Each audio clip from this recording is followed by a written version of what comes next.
PMLN میں سے اگر شریف فیملی کو ہٹا دیں اور پیپلز پارٹی میں سے بھٹو فیملی کو ہٹا دیں تو would you be willing to work with these parties, the people who are there؟ تمام لوگ تو خراب نہیں ہو سکتے اگر آپ ان کو دیکھ رہے ہیں. بالکل.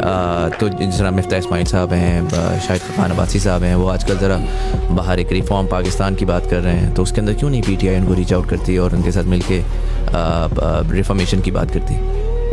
دیکھیں, بالکل میں پولیٹیشنز کے ساتھ بات کرنے کے لیے ہمیشہ تیار ہوں, چوروں کے ساتھ میں بات نہیں کرنا چاہتا. زرداری خاندان اور شریف خاندان اس ملک کے سب سے بڑے لٹیرے ہیں. میں نے 26 سال جو اپنی ساری کیمپین شروع کی تھی انصاف کی تحریک, وہ ان دونوں خاندان کو دیکھ کے کی تھی. میں واحد پولیٹیشین تھا جنہوں نے ان کو جوائن نہیں کیا. اس نے کہا یہ دونوں چور ہیں 26 سال پہلے. اور مجھے جب جنرل باجوہ آگے کہتے ہیں کہ جی ان کو NRO دے دو, یعنی کہ آپ اکاؤنٹیبلٹی بھول جائیں اور اکانومی کے اوپر کانسنٹریٹ کریں, میں ان کو کہا میں 26 سال کی میری یہ جہاد ہے, یہ پولیٹکس نہیں میں کرنے آیا.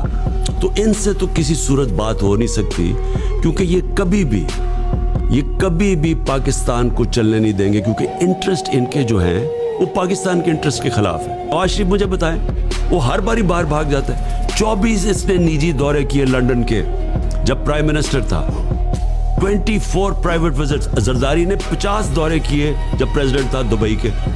مجھے بتائیں